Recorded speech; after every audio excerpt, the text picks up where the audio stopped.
The story begins with a young girl named Charlotte running away from a bunch of knights in the middle of the night. While the knights search for the girl, one of them cautions his comrades about the notorious lair of the demon lord, who dwells deep within the forest they are approaching. He's believed to hate humans, and anyone who approaches him is said to meet their end. Meanwhile, as the girl tries to escape, she falls and sees a house in front of her before losing consciousness. The following day, we're introduced to a boy named Alan, who senses someone in the forest. As he goes there to check, he comes across several animals surrounding an unconscious Charlotte. The animals run away as soon as they see Alan approaching. He picks her up and confronts the knight who is tailing her. Alan recognizes the knight as being from the nearest kingdom. The knight calls out all of his comrades and tells Alan to hand over Charlotte. He reveals that Charlotte is a criminal who has disgraced their nation. However, Alan is not convinced and refuses to hand Charlotte over to them. As the knights rush to attack him, he stops them using his non-verbal magic. As his hood is lifted off, the knights are shocked when they realize that he is the legendary demon lord of the forest. He then proceeds to brainwash them using a spell, rewriting their memories about what happened and making them think Charlotte was eaten by a monster. Alan takes Charlotte back to his home and still finds it hard to believe that she is a wanted criminal. In the meantime, Charlotte wakes up and Alan offers her a warm drink as he reads news about her. She gets defensive, but Alan tells her he trusts her because he can tell if someone is lying by looking into their eyes. And in Charlotte's eyes, he doesn't see any trace of a lie. Charlotte gets emotional, mentioning how Alan is the first person who believed her. She then starts telling Alan her story of getting exiled. We see her past, where we meet her fiancé, Prince Sil, but he calls her out for committing crimes. The crowd gossips about how she is the daughter of a mistress, and she ends up being arrested for treason. And the prince breaks off their engagement. Alan can tell she isn't lying, so he believes that Charlotte must be being framed for something she didn't do. As Charlotte decides to leave, Alan offers her a job as a living maid, but she's hesitant since she's a wanted criminal. Alan considers this, but he's reminded of his own story of betrayal 3 years ago. He was invited to join a party, but they just used him to break the seal of the temple and took advantage of him. Charlotte feels bad for him, and Alan is surprised she so easily believed him, thinking she's just too pure and innocent. He explains how he doesn't want to leave her alone since they have a lot in common. Charlotte still doesn't want to bother him, so Alan suddenly puts a death curse on himself, telling her she has only 3 minutes to change her mind or else he will die. Charlotte can't handle the pressure, so she ends up agreeing. The next day, Charlotte cleans up the house and wonders what she should do next. Alan tells her that there's nothing else she can do, so she can do whatever she wants. Alan goes on to work on his favorite task, which is to mark mistakes and correct errors that he finds in research papers, earning him the title of the Red Pen Devil in academic circles. After a few hours, Alan decides to take a break from working. But when he turns around, he sees Charlotte counting the grains of the wooden floor. Alan is shocked seeing this, and he can't believe this is what she does for fun. Alan asks her what she likes to do when she has free time back at home. She reveals that she was more like a servant, so she spent most of her time fixing clothes and cleaning, so she never really had any free time. When Alan asks her about her happy memories, she tells him that her best one was from 2 months ago, when her little sister Natalie gave her a fruit to eat, even though it was a little bruised. She was happy because she never got to eat such treats. Alan thinks it's sad that she has had almost no enjoyment throughout her life, thinking that even he got to have fun at his magic academy, annoying the teachers and creating chaos. So he decides to give her a crash course on everything naughty in the world, leaving her confused. He brings out a bunch of boxes, telling her that he will show her every kind of pleasure so that she loses herself to her impulses. He starts by giving her all kinds of cakes and snacks, telling her to eat as much as she wants. But Charlotte thinks they should eat more balanced foods for dinner. Alan predicted she would respond like this, but it just made him want to corrupt her even more. Alan forces her to eat a slice of cake, threatening her that he will put a death curse on himself again. Charlotte feels guilty when she learns that Alan sold his magic equipment to buy everything for her, even though he isn't into sweets himself. But Alan says he did it because he knew it would make her happy. As Charlotte takes the first bite of the cake, she tears up because she has never eaten something like this before. Alan comforts her, telling her that it's only the start of her happiness, because there are still plenty of other things for her to try, and he plans on showing them all to her until she gets bored of having fun. Charlotte has concerns about his kindness, but Alan tells her he wants nothing in return, except for her to just go along with him, and the two end up eating cake for the rest of the night. After seeing how happy Charlotte was from just eating cakes, Alan is determined to show her even more. In the morning, we see that he spent all night writing up a list of all the things he plans to do, but when he looks at it, it turns out to just be all the things that would make him happy. So, he throws his book away. As he comes out of the room, he sees Charlotte, who is surprised that he's up so early. He tells her that he fell asleep in the study, and Charlotte thinks he was up working late. So, she tells him he needs to get his rest. Alan agrees and says he's going back to bed, but he notices Charlotte holding a broom. She tells him she is just going to clean outside, but Alan tells her she should take it easy. Charlotte thinks he has already done so much for her, so she just wants to do whatever she can to repay him, saying she's used to it. Alan thinks about how badly her family must have treated her, and he even gets pissed off thinking about it. Charlotte quickly heads off to do her cleaning, while Alan continues to think about how she never speaks badly about her family or even the prince who framed her. He thinks that if it were up to him, he'd want to crush them all. As he continues to think about her situation, there's suddenly another voice outside, and Alan quickly rushes out. We see a cat girl named Misha at the door. Alan introduces Charlotte as his new maid, but the girl just pushes him away as she introduces herself as his courier. She is surprised that a demon lord like himself could hire a maid, and Charlotte is shocked hearing his title. But Alan claims it's just his nickname. Misha recognizes Charlotte as the girl from the paper, and this starts to make her nervous. Alan thinks he might need to erase Misha's memories, but she tells him not to worry, saying the customer comes first, and she says it's none of her business who he hires as a maid. Misha delivers his package, and he prepares a box of potions for her to deliver to the store in town. She thinks he would be able to make a lot more money if he just lived in a town. But Alan is antisocial, and he thinks there are just too many people. Misha tells him to live a little, but he snaps at her to mind her own business. This terrifies her, and she notes that it's because of his scary look that the people call him the Demon Lord. Charlotte realizes that it is just a nickname, and Alan says he's just a normal sorcerer. Alan goes on to ask Misha about her company's mail order business. She claims she can get anything that he requests, and she quickly gives him the catalogs for all their items. Alan notes that he already bought everything that he could think of, so he hands them over to Charlotte, telling her to make a list of anything she might need. Charlotte promises to pay him back, but he tells her not to worry about it. She thinks about all the cakes he already bought for her, but Alan tells her to order anything she wants, saying that if he senses that she held back, he will buy every single item in the catalog. Misha laughs at Charlotte and her situation, telling her she needs to stand up to Alan. But Charlotte finds it hard since she's in his debt. Misha shows her how it's done, but Alan suddenly catches her punch, and with an evil smile, he decides what he should teach Charlotte next. After some time, Misha returns with Charlotte's order, and we see that Alan also ordered an item. He checks to verify the quality, but closes it before Charlotte gets a look. Misha wonders what he plans to do with it, and Alan reveals that it's for Charlotte.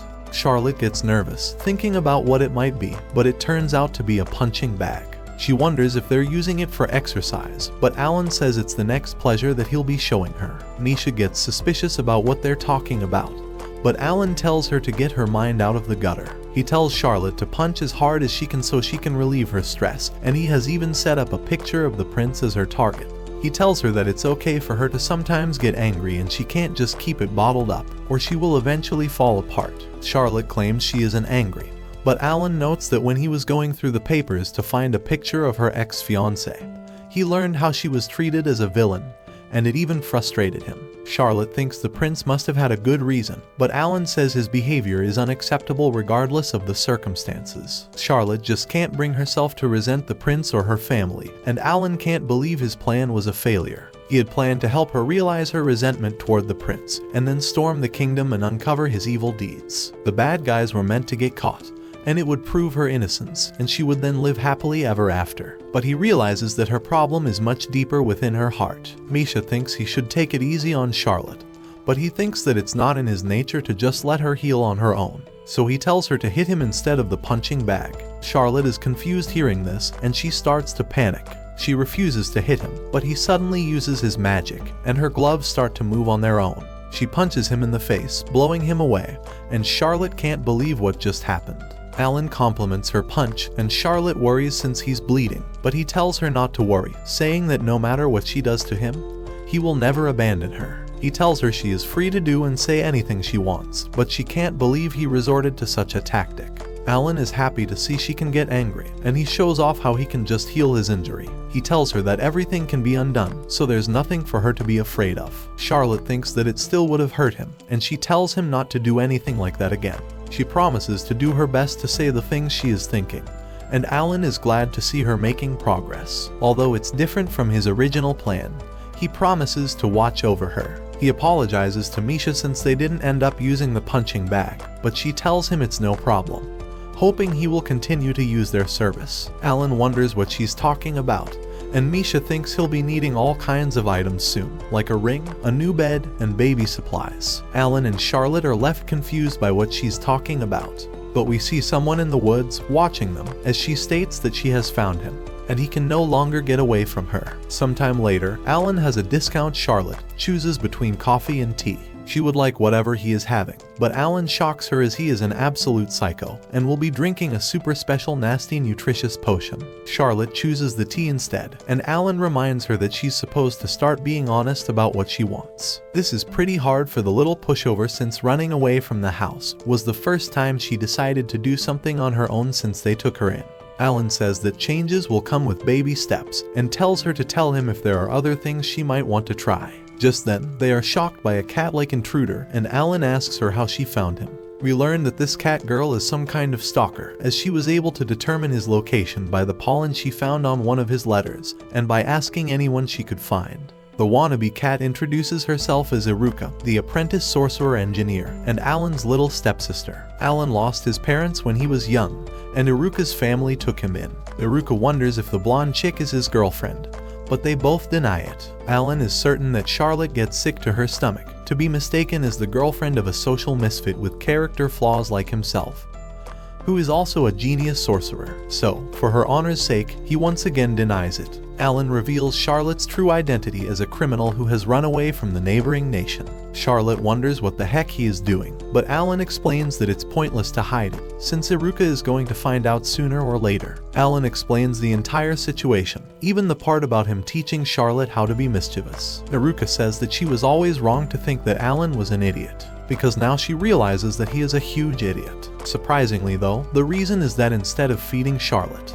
and making her punch him, he should be teaching her the things that girls enjoy. Iruka apologizes for her brother's behavior, but Charlotte can't understand why she's being so nice, since she is wanted as a criminal. Iruka trusts her brother's judgment and points out that he might not know much, but can sniff out bad guys like a dog. Iruka reveals that her reason for being there is to bring Alan back home, but she's saying all that now because she only wants to help teach Charlotte how to be mischievous. Alan explains that he's better suited for the job, but his sister reminds him that she is a girl, and she can teach her things he cannot. They can't settle their argument, so they agree to have a competition to see who can teach more mischievous things to Charlotte. Moments later, Alan shows us another small glimpse of his power as he changes Charlotte's hair with simple disguise magic. Alan says he'll have to change it back to blonde as soon as they get home, and shocks the girls when he says it's because he likes her better blonde. Iruka finishes styling Charlotte's hair, and the two take off to begin the challenge. Iruka's first lesson of mischief is strangely learning how to dress up. Our antisocial protagonist feels extremely out of place at the clothing store, but refuses to back down from a challenge. However, instead of focusing, he has a memory from his childhood. After being taken in by Iruka's family, Iruka would always challenge him and lose thoroughly, but the dumb kid never gave up.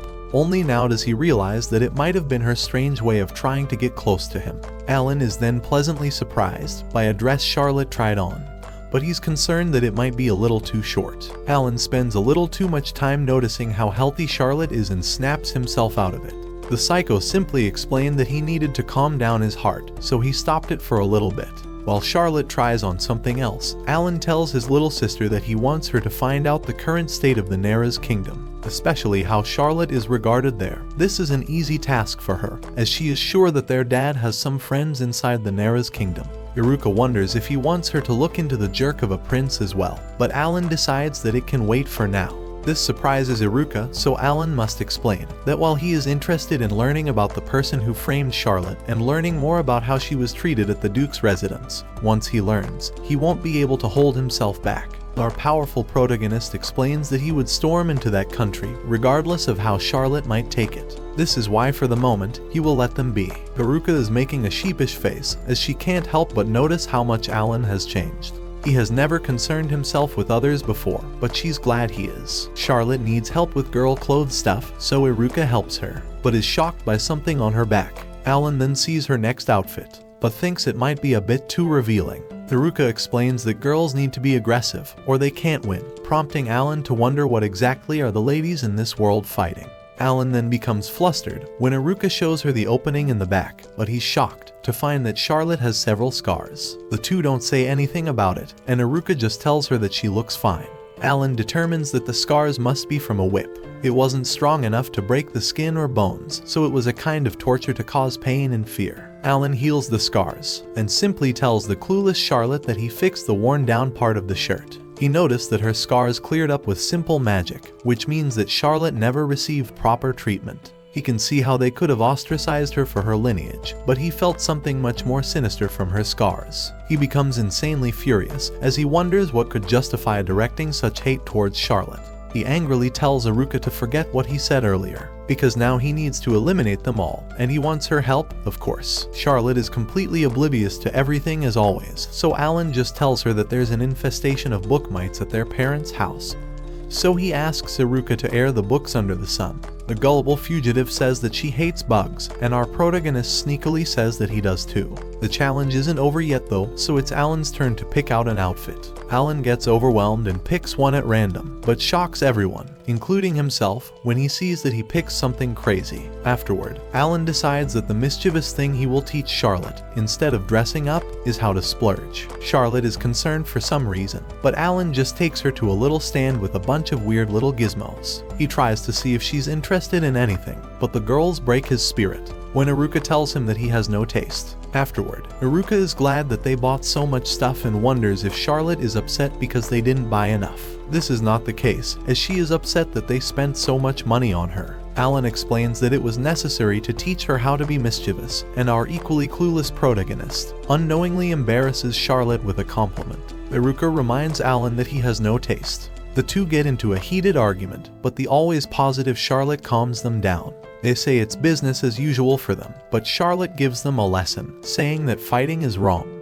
The two agree, and Alan thinks about how while he talked big to Iruka earlier, he now realizes that he is at a huge disadvantage in the challenge. However, as Charlotte's guardian, he can't lose, and he has them continue shopping. Sometime later, Iruka the magical equipment geek is amazed by some long-haired dude's magical wheelchair. Alan has been through this before, so he knows that they have lost her to the whimsical wheelchair, and decides to leave her there. He takes Charlotte to a shop where something caught his eye earlier, and reveals that it's a hair clip that matches her eyes. The merchant is shocked. He is paying so much, but our valiant hero explains that it's his policy to pay an appropriate amount for a job well done. Charlotte says she loves it, and the normally emotionless protagonist thinks about how his heart feels strange, even though he hasn't put a death curse on himself. However, just then, a man bumps into Charlotte. The man tells her to watch where she is going, even though he bumped into her, and he explains that they are from the infamous Genkatsu group. Alan calmly explains that he has no clue who they are, but would like for them to resolve the issue peacefully. These bums don't like Alan's smug attitude, and decide that they would just take him down. Our hot-tempered hero prepares an attack,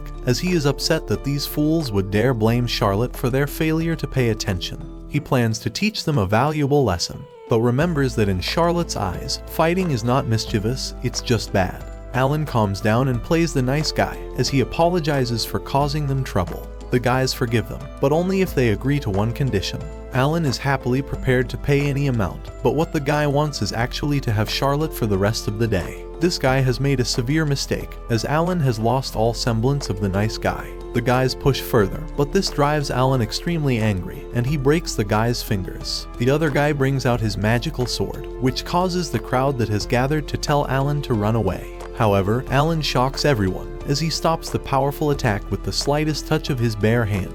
He freezes the weapon and knocks the guy out cold. Alan, filled with rage, exclaims that if they touch his dear Charlotte with those dirty hands of theirs, he will grind them to bits until there's nothing left. Everyone is amazed by our hero, and Alan is relieved to have gotten all that anger out. Alan thanks the crowd for their support, but quickly remembers that he promised Charlotte that he wouldn't fight, and fears that he might have scared her. The pacifist points out that she doesn't like violence, but acknowledges that Alan was just defending her. Furthermore, she would never be scared of him. Alan has never been more glad to hear those words, and thinks about how he initially thought Charlotte would despise him and leave right away, but now he is relieved to know that she doesn't hate him. A grin comes over his face as he wonders if this is the change Iruka was talking about, and expresses how glad he is that he might be finally losing his edge. Iruka has been watching this entire thing and determines that she has lost the competition. She points out that when it comes to love and romance, Alan has to be the one to teach Charlotte. Just then, the crowd is stunned as a gigantic thing appears. This thing says that his children quarreled with them. Alan confidently walks up to the thing, and he tells the very worried Charlotte that it will be okay, and to leave it all to him. Megas' brain can't believe a puny human is stepping up to him like this, and Alan asks him if his name is Megas. The giant mountain on legs doesn't answer, but Alan is certain that it's Megas, because how many rock people can there be? Alan talks to him like an old buddy and points out that it's been 7 years since they last saw each other. The walking gravel pick gets annoyed by this, and attacks Alan while stating that he doesn't know any humans like him. Alan easily avoids it though, and reminds Misha for brains that he is Alan from the Athena Magical Academy. The giant rock realizes his mistake immediately and apologizes as he didn't realize he was talking to the great demon lord. Everyone is shocked as this big tough pile of rocks trembles in fear and begs the great demon lord for forgiveness. Megas' underlings can't believe their boss is behaving this way and urge him to teach Alan a lesson. Megas knows better as he tells his men to stop provoking the dangerous demon lord and teaches them a valuable lesson. Charlotte can't understand what's happening, so Iruka explains that Alan was an incredible student at the biggest magical academy in the country, and he graduated at the age of 12, the youngest in history. He became a teacher right after that, so he is pretty much a genius. This information blows Charlotte's mind to smithereens, and the old pile of rocks goes right back to apologize to the great demon lord. Iruka goes on to explain that Alan was given the name Demon Lord when he was a teacher, and Alan reminisces as he hasn't been called that in some time. He permits Megas to raise his head as he doesn't cause any trouble to him. However, they did cause trouble to someone he knows. Just then, Alan realizes that he doesn't know what to call Charlotte, a roommate, a second little sister, or a woman who is precious to him. The next day, our boy is sulking pretty hard, so Misha and Iruka try to figure out what's wrong, but he just states that he didn't know these two had gotten so close. Iruka suspects that something happened between him and Charlotte, and Alan is shocked since she is right. Iruka says it's obvious since nothing else could bother him this much, and Alan explains what happened. It all started when Alan wanted to pay Charlotte since she was his maid. This girl has way too much Cinderella in her, as she points out that all she does is clean, and she doesn't think she has been helpful enough to deserve payment. Alan points out everything she does though, and explains that it's way better living in his house now compared to when he was swimming in his filth. It turns out that she wanted to go into town alone, and that is why he is sulking now. Alan compares sending budget Cinderella into town to throwing marble meat into a cage of beasts, and he begins to panic like a lunatic.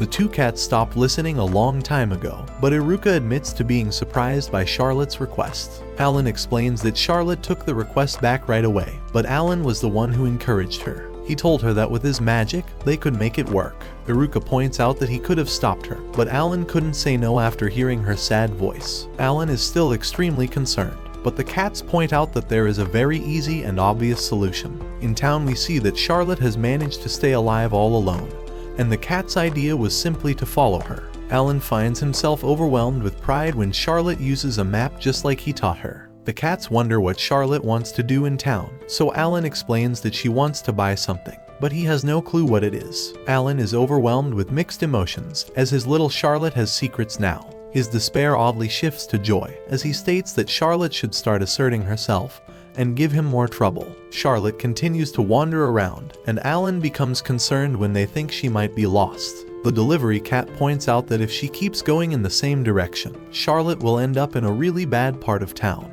A party called Serpent Fang controls the area, and his leader is a man named Grow, a viper charmer. The cat wonders if she should pretend to bump into Charlotte to warn her, but Alan doesn't want to rain on Charlotte's first day out. Surprisingly, he states that he has something important he needs to take care of, and parkers his way out of there. The cats continue stalking, but they are certain that Charlotte would be in the most dangerous part of town if she made just one left turn. Of course, Charlotte does turn left, and they wonder what kind of danger map she is looking at. The girls are then shocked as Charlotte instantly encounters Grow and his boys. The cats are concerned about the intense situation and decide to jump right into danger to rescue their friend. However, they are stunned when the gang starts celebrating Charlotte's arrival. The bunch of tough guys party it up like they're at some kind of party, so the cats have no clue what is happening. Alan arrives to simply explain that he got there ahead of them.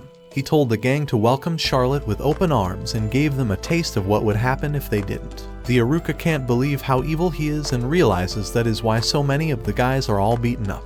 The guys force themselves to keep partying, but are shocked when Charlotte wonders if they are okay and offers them some magical healing potion. They are amazed by her kindness, calling her a goddess, and their leader hilariously states that he's going to change his ways and live an honest life from now on. The guys wonder what Charlotte's relationship with the Demon Lord is, but this makes her wonder if they know him.